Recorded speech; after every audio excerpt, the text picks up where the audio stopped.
Diego Pavia back at Vanderbilt. What does it mean for the rest of the SEC? Locked On SEC starts right now.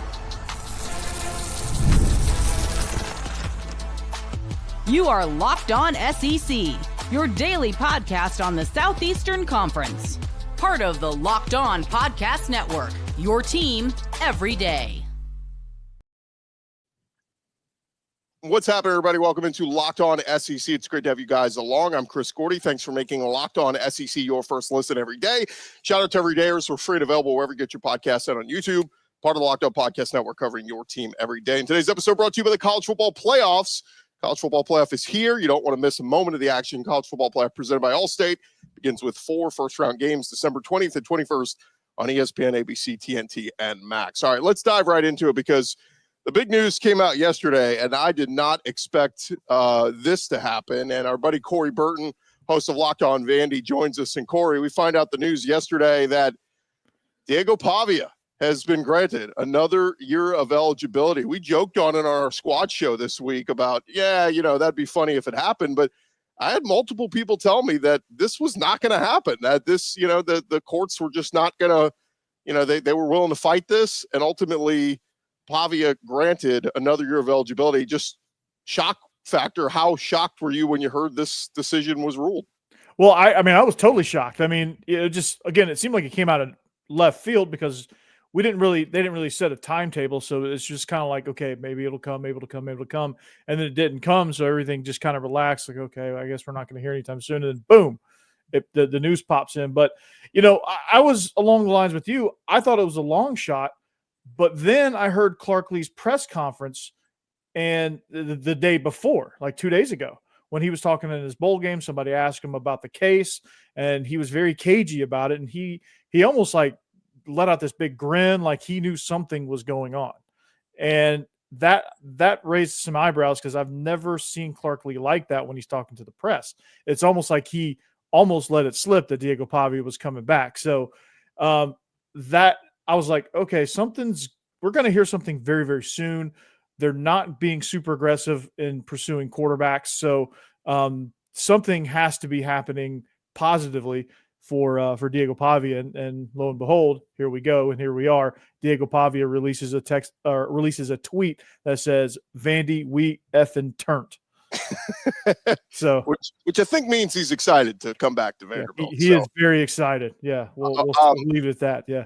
And to back it up a little bit, I mean, basically what his whole argument was against the NCAA was that he started at JUCO or whatever. So like, when you do that, normally you lose a year of eligibility. And his argument was like, well, no, like I was, not at this level of football. And like, I should be able to get a full, 4 years at the FBS level. And so, lo and behold, it was an interesting argument when you start talking about NIL, because you start talking about it. Here's a kid who had endorsement opportunities playing at Vanderbilt. I mean, as the season went along, more opportunities popped up for him, like appearances and all this kind of stuff.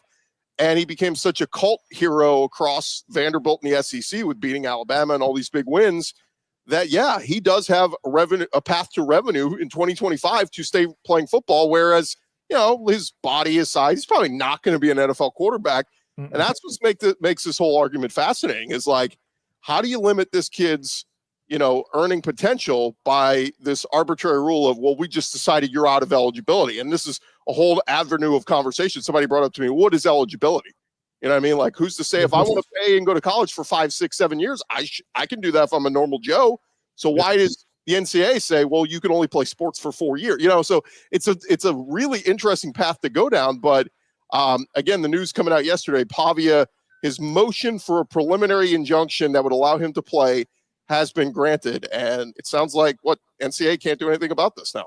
No, they can't, and that's it's going to change the whole landscape of JUCO football too, because the whole notion of going to JUCO, you burn 1 to 2 years, and you only get 2 years to play that under the old model. But now I think JUCO is going to go way of prep schools. Like, hey, if you can't qualify academically, you go into junior college, and then you come out with 4 years of eligibility, like you're a freshman.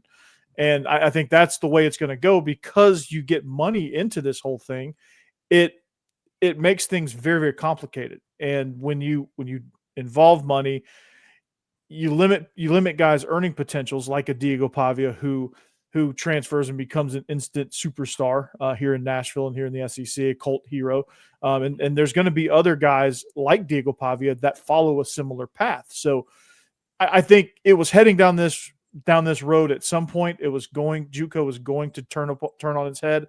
I think this is good for JUCO as well, because you get these guys that don't qualify out of high school. And they still get to preserve all their eligibility. So Diego Pavia did a good thing there as well for JUCO players. And then, of course, anybody that comes in after Diego in a similar situation, they're going to get 4 years out of JUCO and give themselves a chance to get that earning potential.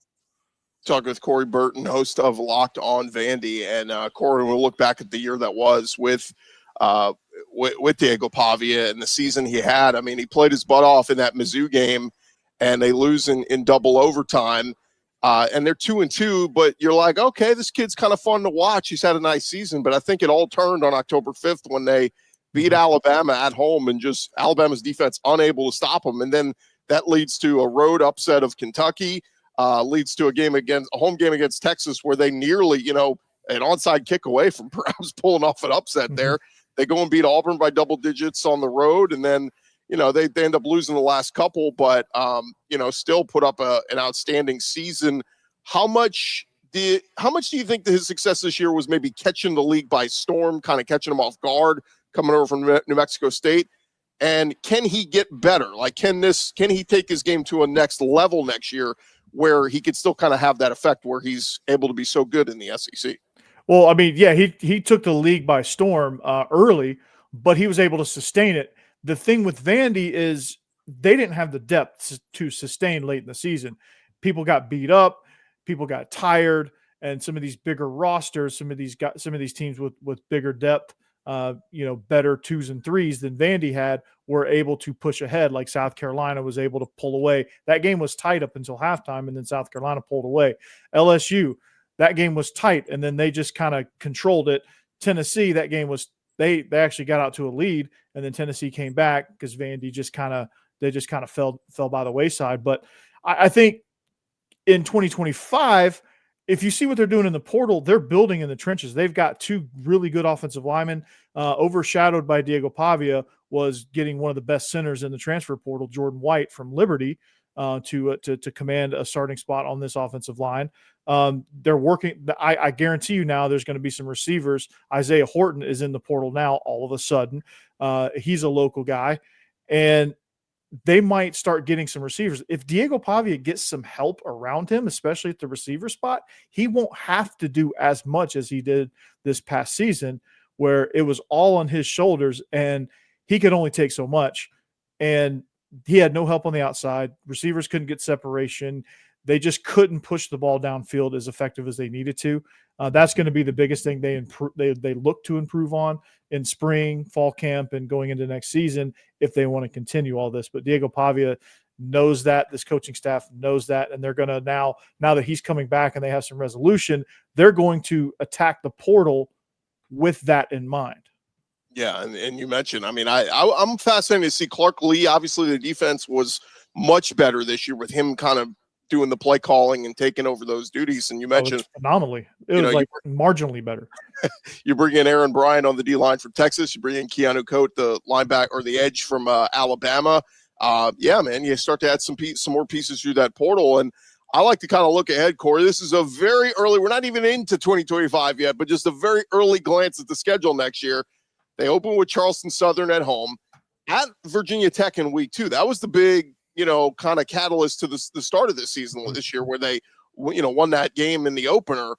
It's going to be tough to go on the road, but again, if they could pull that one off, then it's immediately at South Carolina against Lenore Sellers. So, and then the revenge game against Georgia State, where they owe them one for last year. But road game at Alabama, and already Alabama fans are already saying, "Oh God, we got to deal with him again." You get LSU at home, you get Missouri at home, you're at Auburn Texas, you get Auburn at home, home for Auburn, home for Kentucky, and then at Tennessee. I I mean, it's just funny to think of Hugh Freeze, a guy that shuddering. He is absolutely shuddering. I love it.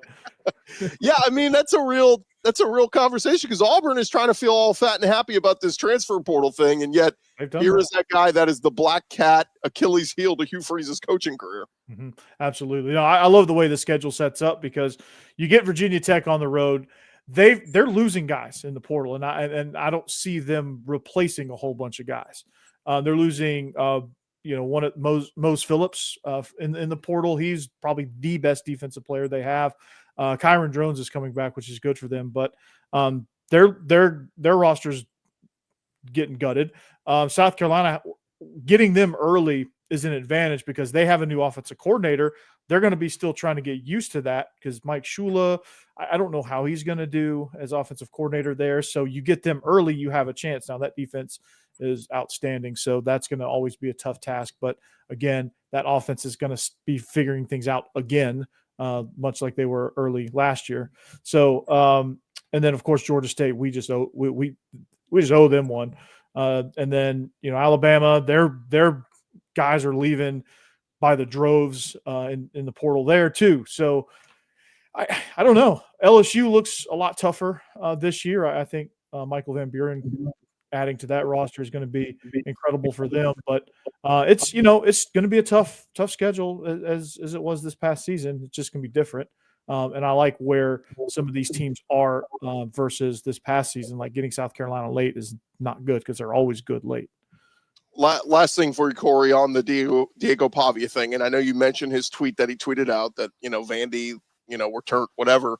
There are going to be suitors. There are going to be people reaching out to him, I would think, or not per se, through back channels saying, "Hey." They're reaching out to him. Let's just call it what it is. They're going to be reaching out to him. Like, there's no such thing as tampering. Like, right. People are talking through back channels to everybody.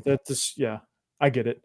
But like, if an Alabama were to come along and say, pay him, I don't know, $2 million to cut, like, he's got to think about that, right? Or is he just so committed to Vandy and he wanted one more year at Vanderbilt that he's locked in no matter what? I think there's some opportunities outside of football in Nashville for him. I think that's what the allure is. I mean, I think there's some things going on like that you can't get anywhere else.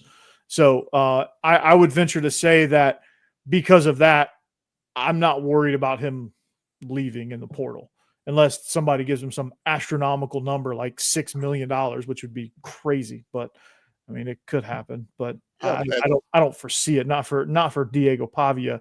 As much of a superstar as he is, if you're paying $6 million for any quarterback, you're crazy. So I don't foresee it. I mean, I'm sure teams are going to try. I'm sure they've already tried, but I think his heart's here in Nashville, and I think I think he loves this team. He loves Jerry Kill. He loves Tim Beck, and he is very much at ease at Vanderbilt. He knows about as much about that system as they do. I love you said other opportunities in Nashville. I just envisioned 5 years from now, Diego Pavia's Honky Tonk Bar right there on Broadway. Right next to Aldean's, man. That's where it's going to go. Sandwiched between Aldean's and what the Garth Brooks bar is called. I forget what it's called. Yeah. Corey, great stuff as always, man. Really appreciate you taking the time, and we'll talk again soon. Absolutely. I appreciate you having me, Chris. All right, coming up next on Locked On SEC, we will get you caught up on the latest going on in the transfer portal across the SEC. More Locked On SEC next.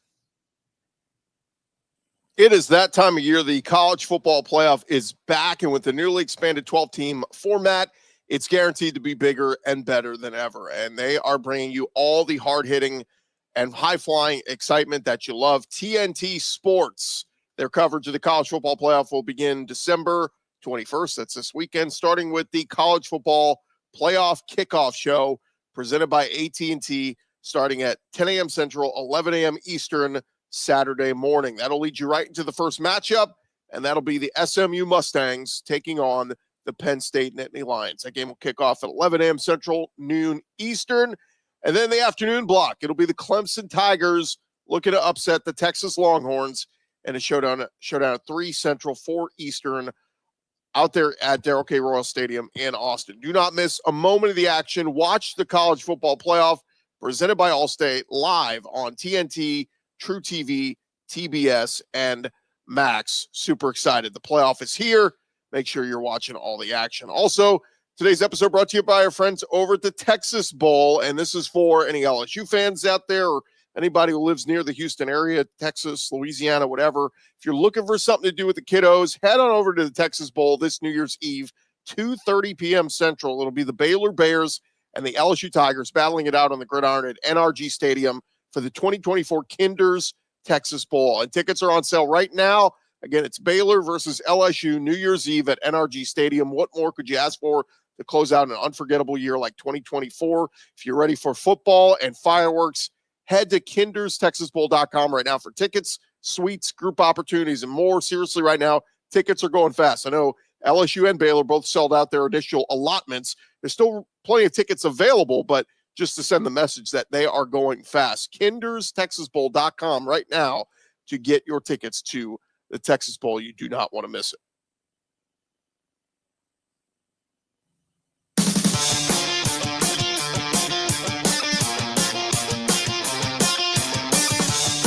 All right, roll along here to Locked On SEC. Thank you guys for making us your first listen every day. Shout out to everydayers. Keep coming back and checking us out each and every day.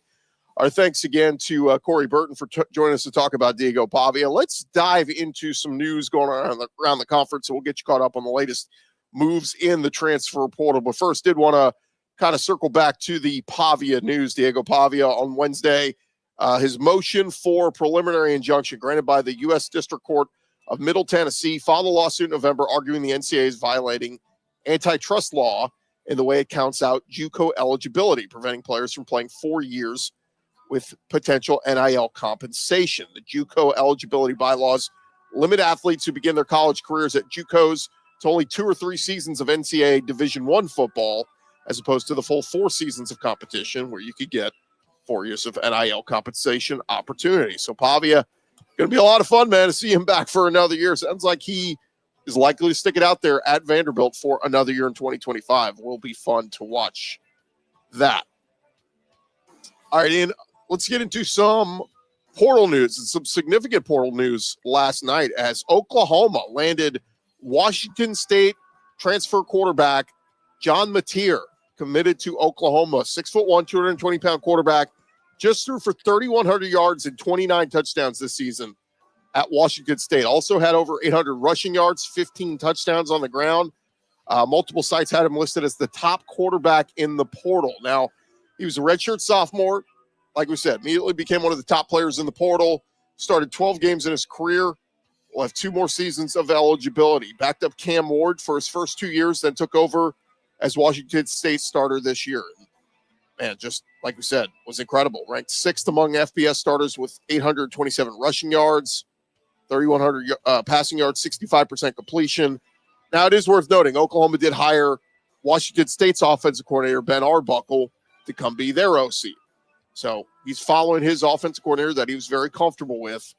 And, we heard, when Jackson Arnold transferred out and went to Auburn, it seemed like this was kind of the no-brainer that the Sooners were expected to be the front runner in Mateer's recruitment. But Washington State, they tried to keep him. They raised some money to try to pay him and keep him. But ultimately, he wants to follow his OC down to Oklahoma. So John Mateer, get ready for him playing for Brent Venables and company. Over at Auburn, they are continuing to add to their transfer portal class. They could be adding a big name to it, by the way, as of this recording. On3 Sports reporting that Texas Tech wide receiver Eric Singleton Jr. is very likely to land at Auburn. He is the number 3 overall player, the number 1 wide receiver in ESPN's latest portal rankings, and that would be a huge get. He is expected to rake in a big payday. They are ballparking at around $1 million he's expected to get in an NIL deal, but Hugh Freeze can use some more playmakers. DeAndre Lambert-Smith came in this past year for a year from Penn State. Still got Cam Coleman and all those dynamic freshmen, but Eric Singleton would be a big-time player to add to that room. Another weapon for Jackson Arnold to throw the football to. One other note, Western Kentucky transfer D lineman Dallas Walker signed with Auburn. He started his career at A&M before transferring to Western Kentucky. This past season for the Hilltoppers, he had 46 tackles, a forced fumble, and an interception. He initially was in the class of 2020, was a 3-star recruit, but D lineman Dallas Walker heading to Auburn. How about South Carolina making some noise yesterday as they picked up Kentucky tight end Jordan Dingle, transferring from Kentucky to South Carolina. The former 4-star talent spent 4 years in Lexington, made 21 starts, had over 600 yards, 4 touchdowns. Will have 1 year of eligibility remaining. He did enter the portal last offseason, nearly committed to Tennessee before having a change of heart and staying in Lexington. But sounds like he is on his way to Columbia to go play for South Carolina. Now, Dingle will get a chance to play his former team. Kentucky travels to South Carolina September 27th of next year. And Dingle's one of 3 Kentucky tight ends to leave the program this offseason. Carolina also adding some help on the D-line. Former 5-star defensive tackle Gabriel Brownlow-Dindy, former Texas A&M Aggie. He is committed to the Gamecocks out of the portal. 6'4", 300-pound D lineman, was ranked as a 5-star recruit in that class of 2022. He'll have 3 years of eligibility remaining. He did not see much action in his years in College Station due to injuries, but the size and ability, certainly South Carolina fans, Shane Beamer, got to be excited about getting him. Carolina is expected to lose 4 major contributors at D tackle this offseason. Seniors Tonka Hemingway, Boogie Huntley, and DeAndre Jules are out of eligibility, and the redshirt junior TJ Sanders will be an early NFL draft selection. One other note, South Carolina transfer tight end Connor Cox committed to North Carolina yesterday. So, man, always funny when those kids go from South Carolina to North Carolina. Stewing that rivalry up a little bit more, but he's going to go play for Bill Belichick. And Bill Belichick's had some great track record with tight ends, so we'll see what he does there. Over at Alabama, they picked up a transfer DB from Utah, Cameron Calhoun, going to continue his football career with the Crimson Tide. He's entering year 3 of his college football career. Will play for his 3rd program. He's originally out of the Cincinnati area, was a 4-star recruit. Initially committed to Cincinnati, but got a late offer from Michigan, and he ended up signing with the Wolverines. Played in just 2 games his true freshman year, took a redshirt, and decided to enter the portal. Decided on Utah last year. That was his redshirt freshman season, and only made 1 start, but was a contributor in that secondary, playing 11 games, 21 tackles, 9 pass breakups, and an interception. He'll have 3 seasons of eligibility remaining. Now, one guy we will not see in the ReliQuest Bowl for Alabama in the secondary, Malachi Moore. He's played his final down. Kalen DeBoer, talking with the media yesterday, said he's been going through an injury pretty much a lot of the season, just got to the point where he wasn't going to play. So I'm putting it out there. He's having surgery actually today, wanted to do everything he could to be out there, was trying to wait it out, but grinded it out through that injury, and love that kid to death, according to Kalen DeBoer. Another Oklahoma acquisition yesterday. Sooners got a commitment from transfer wideout Giovanni Gibson, who starred at Arkansas Pine Bluff. So going into the SWAC, Gibson told On3 he was heading to Oklahoma, and 6'3", 205 pounds, at 70 catches for 1,200 yards, 9 touchdowns this season at Arkansas Pine Bluff. So big weapon there for John Mateer to throw the ball to now, but it's going to be a whole new looking Oklahoma wide receiver room this next season after they lose Nick Anderson, Andrell Anthony, J.J. Hester, Jaquaze Petaway, Jalil Farouk. Whole new looking team there on offense for Oklahoma. Also, Oklahoma transfer O-lineman Josh Bates signed with SMU. Over at Tennessee, they added to their offensive line room, signing interior O-lineman Wendell Moe out of the transfer portal. 6'2", 339-pounder. Visited Tennessee over the weekend. Will transfer in from Arizona. His former all Pac-12 selection, and could fill one of Tennessee's starting guard spots next season. Was a 2-year starter and a mainstay on Arizona's offensive line. Over at Ole Miss, running back Matt Jones has announced he is entering the portal, rushed for 226 yards and 3 touchdowns this season.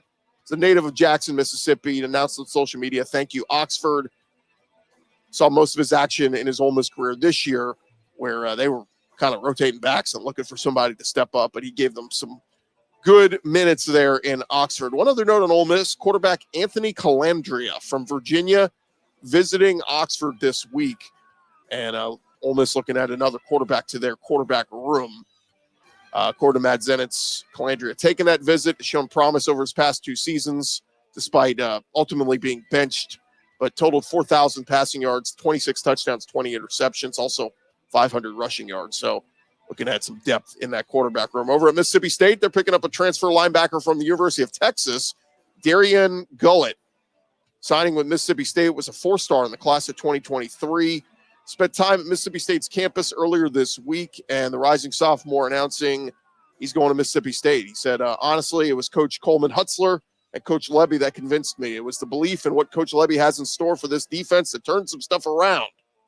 So see if he can be a part of that Mississippi State defense getting better. Over to LSU, C.J. Daniels, a transfer wide receiver, announced he is headed to Miami.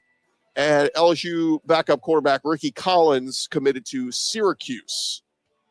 So there is that. One other note here, Pete Nakos of On3 predicting that Kentucky transfer wide receiver Dane Key expected to sign with Georgia. It's not official yet as of this recording, but maybe by the time you're watching this, it has been made official. But that had been trending the last couple of days. A lot of rumors that Dane Key was going to end up over at Georgia. One other note on the SEC, Netflix announced a new documentary series that was going to highlight several SEC football programs. Crews had full access to 10 SEC teams throughout this season. And according to Netflix, the documentary is going to premiere next summer of 2025. Seth Emerson of The Athletic said the 10 SEC teams, Arkansas, Auburn, Florida, Kentucky, LSU, Mississippi State, South Carolina, Tennessee, Texas A&M, and Vanderbilt. So you're missing Alabama in there. You're missing Georgia. You're missing Texas. So Mizzou, too, not on that list. But Herb Vincent from the SEC said when a majority of the media schools indicated an interest in participating with Netflix, the SEC proceeded on production of the series with the understanding schools can opt in or out of participation in subsequent years. The documentary is believed to be in the style of Netflix's Drive to Survive, which has been credited with increasing popularity for the Formula One racing in recent years. The documentary is set to feature 8 45-minute episodes. So I wonder how they'll do it, if it'll just be like each team, like one episode's LSU, one episode is Mississippi State. So we'll see. Could be good, but man, you're missing Georgia and Bama and Texas. Those are 3 of the teams I would love to see the behind the scenes of what happened this season. All right, still more to come on Locked On SEC, part of the Locked On Podcast Network, covering your team every day. Coming up next, our buddy Eric Kane talking Vols-Buckeyes playoff game. That'll come up here in just a sec. But first, I want to remind you guys, today's episode brought to you by your friends at FanDuel, and you could tackle all the NFL action, all the college action, playoff games happening this weekend. FanDuel's got it. FanDuel, America's #1 sports book right now. New customers can bet $5 and get $150 in bonus bets if you win. The FanDuel Sportsbook app going to give you everything you need to place live bets all in one place. So when you get a hunch in the middle of the game, you can check it out. Latest stats, you live play-by-play up at FanDuel.com. That's where you go to sign up.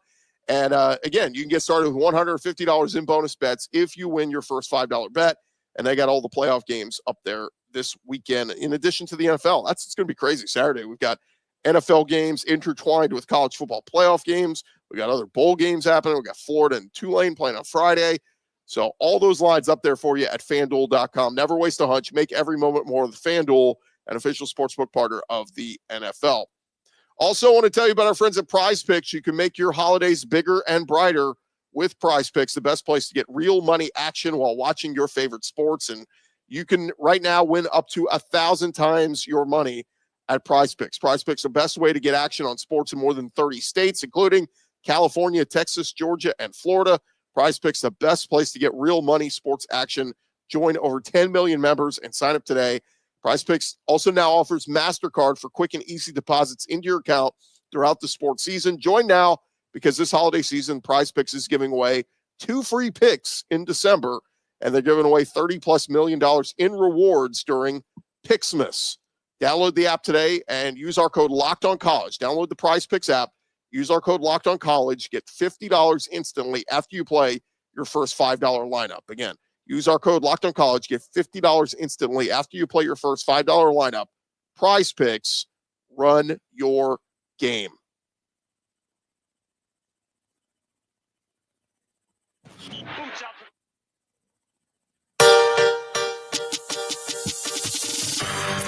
All right, we're along here, Locked On SEC, part of the Locked On Podcast Network, covering your team every day. And our buddy Eric Kane, very busy. He's headed up to Columbus to go cover this big game between Tennessee and Ohio State. And yesterday on his show, he caught up with Josh Ward, the former host of Locked On Vols, and they together previewed this Tennessee at Ohio State playoff game. So figured we'd give you a couple minutes of this. Great insight, great coverage from both those guys on what to expect in the Tennessee Vols versus Ohio State Buckeyes game. Josh Ward, it is, it was a couple weeks off, but it's game week once again. Hopefully this is not the last football game week we'll have this year. It's going to be a tough one, obviously, but Tennessee, Ohio State, it is finally here. Well, just a couple days away, but thoughts this week. How are the vibes on the radio station over at WNML? They are positive. Tennessee fans are optimistic. We've been out on remote this week, and fans have stopped by and talked about the confidence they have in Tennessee's chances going up to Columbus. I think fans recognize it'll be a tough game, that Ohio State has a lot of talent, but the way Tennessee finished, the way Ohio State's final game went, and just natural fandom, this is a big opportunity. Tennessee fans are believing in what Tennessee will be able to do this weekend. When you look at, I'm just going to get the weather question out of the way because obviously I got to ask it at some point. It's not going to get above freezing. No, Tennessee does not play home games at South Beach. And, last time Barrett brought this up, last time I checked, it's pretty pleasant and pretty warm in Columbus for a good portion of the season as well. Weather, any factor, overblown. We're not talking about it enough. The coldness, do you think that's going to play a big hand in this football game? I don't think so. Maybe it affects some players, but maybe it affects players on Tennessee. Maybe it affects players on Ohio State. One thing that we brought up on the show, both teams have players who come from elsewhere. Tennessee and Ohio State both recruit outside of their territories. Ohio State recruits nationally. So they have players from California, from Florida, from the Southeast that are on that roster because that's where a lot of the best players in the country are. So maybe it will. I know that Nico's from California. I don't think he came to Knoxville with a ton of cold weather experience. So again, maybe it will. I think that's too big of a talking point for some. If you want to bring up Tennessee on the road, just in general, Tennessee on the road at night, yeah, that's a real talking point. The cold weather, I don't think that's a big deal. Individual matchups, or maybe not specifically individual, but maybe position group on position group. What are some of the bigger matchups in this game that you're going to be watching for? Well, what Tennessee's defense does up front against Ohio State has talent on the offensive line, but they're missing some of that talent. They're at center and on at the tackle position. On the offensive line for Ohio State, how do they protect the quarterback?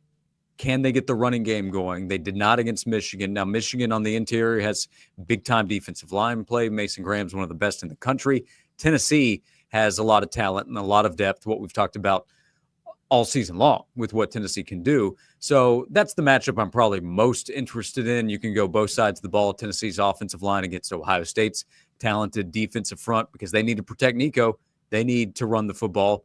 I have confidence that Dylan Sampson will be able to find success on the ground.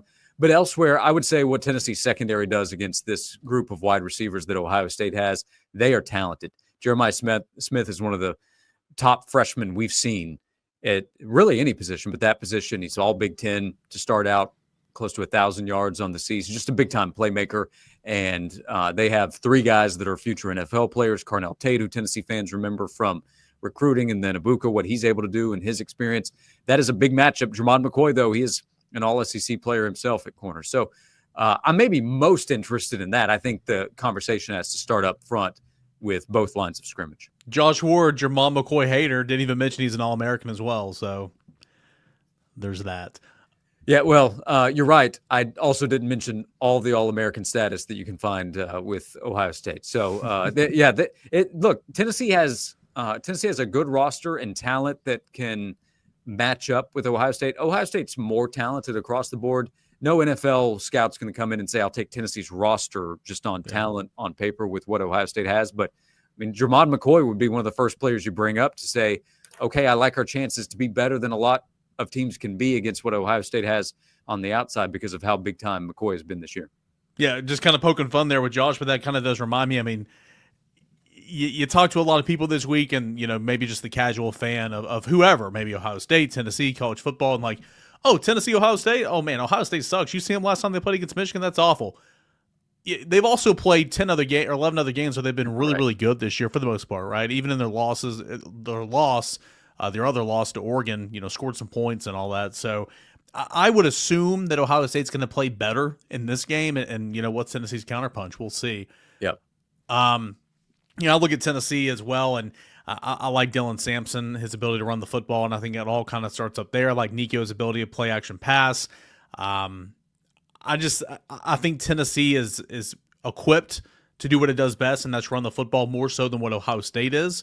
And, because, of course, they get that banged-up offensive line, and then kind of going back to what you said earlier, bringing pressure up the middle, speeding that clock up for Will Howard, I think it's an opportunity for Tennessee to go and try to pick that pass off and see what happens. I think anywhere you look at it's going to be a lower scoring game, in my opinion. I don't necessarily, I could always be wrong, but I don't necessarily see a blowout one way or the other.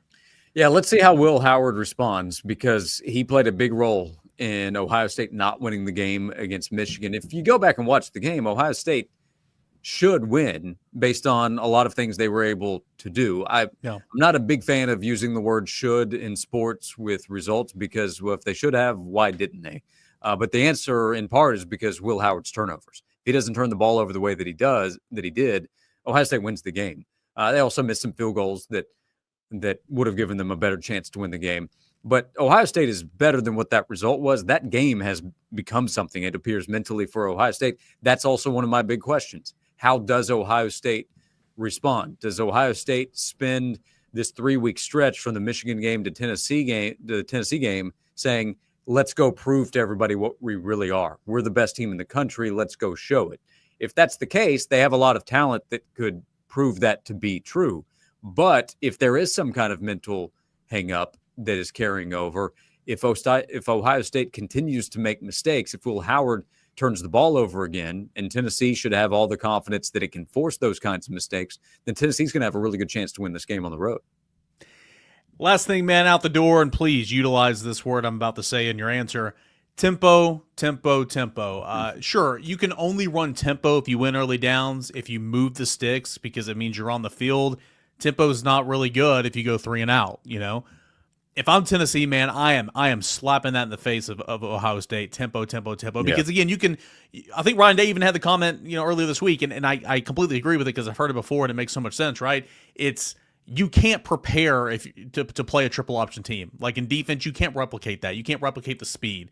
You can say, okay, you're the gap player, you're the quarterback player, you're the dive player, all that more, the pitch player, but you can't replicate it in practice. Ohio State cannot replicate the tempo in practice. They've seen tempo a little bit, but not like this. So if I'm Josh Heupel, Joey Halsley, Nico, I'm trying to win those early downs, and I'm trying to run tempo to kind of set the authority in this game, because that is something that Ohio State has not seen. Will it be enough to win the game? I don't know. Maybe it can help. Maybe it won't pay a difference at all. But I think that's something they haven't seen. And early on in football games back in 2021, it can hit you in the mouth a little bit. Yeah, if Tennessee's able to do that with consistency, with sustained success throughout the game, I think that really helps Tennessee's chances of winning the game. Part of that comes back to Tennessee being successful. You're right. A quick 3 and out is no good for anybody on Tennessee's football team. It could really help Ohio State. That's why also penalties have been brought up and will be over the next few days. Tennessee cannot have pre-snap penalties. Tennessee cannot get in its own way. They need, if it's a quick throw to the outside to pick up 3 or 4 yards, they need to successfully complete that and then get going. A quick incompletion, a penalty to set them back over the last 4 years. That shows that can slow down Tennessee's offense. So on the road against an Ohio State team that has speed and has talent, Tennessee needs to be efficient in what it's trying to do on early downs to get going. And if they do that and they are able to use tempo offensively, I think that will be to the Vols' advantage. All right, thanks again to Eric Kane and Josh Ward for that content. Great breakdown there. I'm Chris Gordon. It's been Locked On SEC. Thank you guys for making us your first listen every day. Shout out to everydayers. Keep coming back and checking us out. And hey, for your second listen, you can check out Eric, who does Locked On Vols. Does a great job over there. And, of course, subscribe to wherever you get your podcasts. We're on YouTube, the video version, but, of course, the audio version on Apple, iTunes, Spotify, wherever you get your podcast, subscribe. And every day you'll get a reminder of our fresh new episode posting 5 days a week right there for you. I'm Chris Gordon. This has been Locked On SEC. You guys have a great day. We'll talk to you guys tomorrow.